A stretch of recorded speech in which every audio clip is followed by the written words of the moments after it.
क्या कभी किसी गीत या धुन ने आपको ऐसा महसूस कराया है कि आप किसी दूसरी ही दुनिया में पहुंच गए हैं?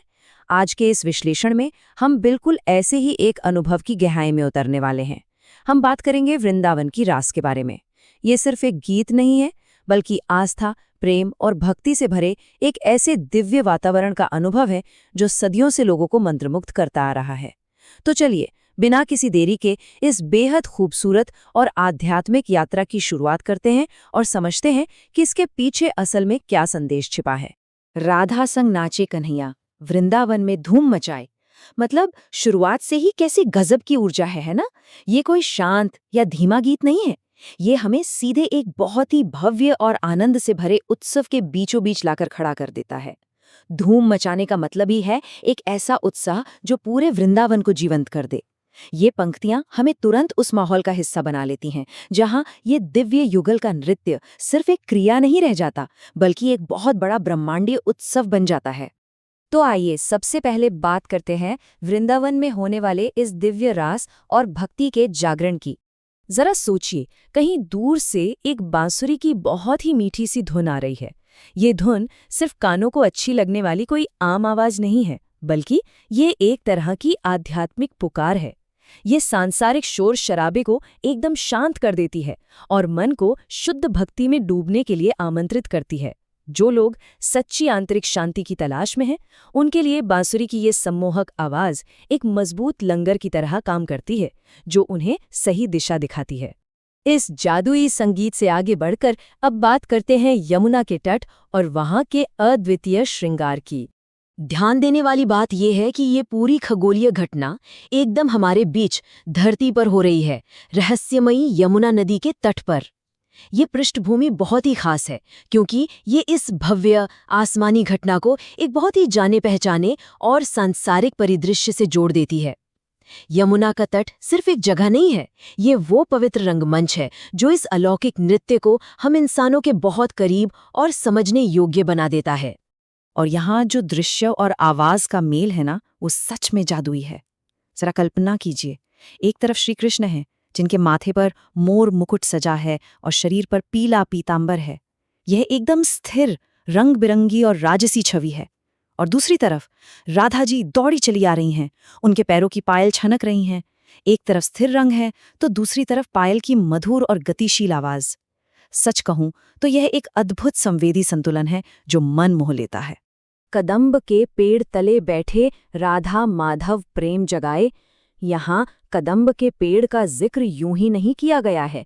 ये विशाल प्रकृति के बीच इस दिव्य जोड़ी के लिए एक बहुत ही अंतरंग और घनिष्ठ ढांचा तैयार करता है। ये वो जगह है जहाँ वे प्रेम जगाते हैं। और पता है, ये सिर्फ दो लोगों के बीच का प्रेम नहीं है, ये एक ऐसा प्रेम है जो पूरे जगत को एक सूत्र में बांधता है और हर चेहरे पर मुस्कान ले आता है। यहाँ से ये दृश्य और भी भव्य हो जाता है। चलिए देखते हैं गोपियों के साथ होने वाले इस अलौकिक नृत्य को। रासलीला के इस नृत्य में वो अकेले नहीं हैं। गोपियों ने इस दिव्य युगल को चारों ओर से घेर रखा है और वो उन पर लगातार फूलों की बारिश कर रही हैं। सोचिए, ये दृश्य कितना शानदार होगा। यहाँ रास सिर्फ एक नृत्य नहीं रह गया है, ये एक भव्य सामूहिक उत्सव और पूजा में बदल गया है। फूलों की ये निरंतर बारिश पूरी तरह से समर्पण का प्रतीक है, जो दिखाता है कि ये दिव्य प्रेम अपने आसपास के हर व्यक्ति को उल्लास से भर देता है। और सबसे दिलचस्प बात तो ये है कि इस पूरे उत्सव पर ब्रह्मांड कैसे रिएक्ट कर रहा है। नीले आसमान में तारे जाग उठते हैं, मानो वो भी इस नृत्य को देखने के लिए एकदम उत्सुक हों। लेकिन चांद का क्या? चांद इस दिव्य प्रेम और सुंदरता के सामने इतना ज्यादा विनम्र हो जाता है कि वो शर्मीलेपन और सम्मान में अपना चेहरा ही छिपा लेता है। प्रकृति का ऐसा काव्यात्मक मानवीकरण इस घटना की भव्यता को न जाने कितने गुना बढ़ा देता है। इस दिव्य प्रेम की जो रोशनी है ना, वो इतनी अद्भुत है कि पूरी दुनिया इसके सम्मान में अपना सिर झुका लेती है। ये कोई साधारण नृत्य का प्रदर्शन नहीं है जिसे बस देखा और भूल गए। ये एक ऐसा प्रकाश है जो हर देखने वाले के भीतर पूर्ण समर्पण और विनम्रता जगा देता है। ये ब्रह्मांडीय नृत्य पूरी मानवता को आदर और सम्मान के साथ सिर झुकाने के लिए प्रेरित करता है। तो इन सब का हमारे जीवन से क्या लेना देना है? आइए समझते हैं भक्ति और जीवन के आनंद के इस पहलू को।